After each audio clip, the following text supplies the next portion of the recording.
วันนี้มาเบิ่งปั๊มน้ำพี่น้องปั๊มน้ำขนาด3 นิ้วครับเครื่อง3 แรงเจ้าของเพิ่นว่าปาไว้เป็นปีแล้วพี่น้องบัดที่ไปใส่งานโรบอติกก็ยี่ห้อหยังก็บ่จักคือกันแน่ใจว่ามันเป็นยี่ห้อหยังใครอ่านออกกับเบิ่งเอาพี่น้องก็ลองเช็คเบิ่งก่อนว่ามันเกิดจากสาเหตุหยังที่มันบ่ติด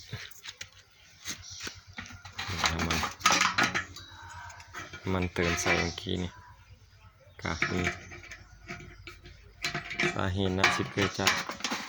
น้ำมันแห้งถังพี่น้องน้ำมันแห้งถัง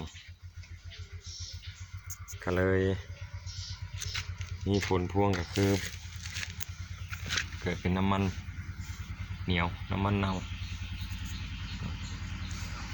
เป็นยางเลยพี่น้องในปากคาบูนะปากเป็นยางเลยก็ลองเช็คหัวเทียนมึงนะครับไฟมาปกติ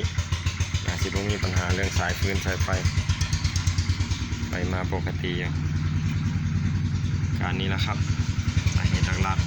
ๆเบิ่งน้ำมันแห้งถังถ้าของไฟมีปั๊มน้ำประเภทนี้ไม่ว่าสิเป็นยี่ห้อใดพี่น้องพยายามเลยครับพยายาม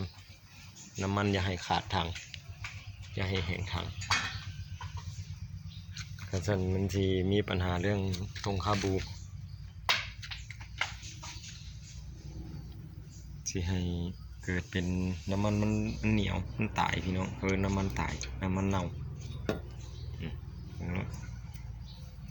ก็เกิดการอุดตันเกิดเหตุให้ทางเดินน้ำมันในระบบคาบูเนี่ยเกิดมีปัญหาพี่น้องทำงานบ่ปกติก็เดี๋ยวสิลองแก้ปัญหาตรงนี้เบิ่งก่อนครับพี่น้องคือไฟก็ดีระบบทุกอย่างทำงานกับปกติอยู่เครื่องยังใหม่ๆพี่น้อง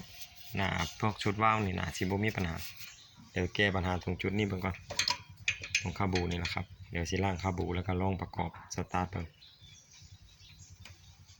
ถ้าได้ก็คือโอเคครับแก้ปัญหาไปทีละจุดพี่น้องจุดหลักๆของมันซะก่อนนะครับเนาะกับ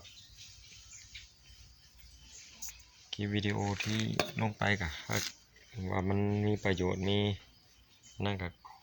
กดไลค์กดแชร์ให้พี่น้องกดซับสไครต์ให้นำเนี่ยมือใหม่ครับสร้างมือใหม่ก็ลองแก้ไขเบิ่งว่ามันสิ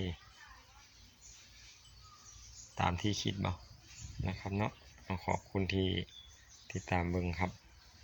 ขอบคุณครับ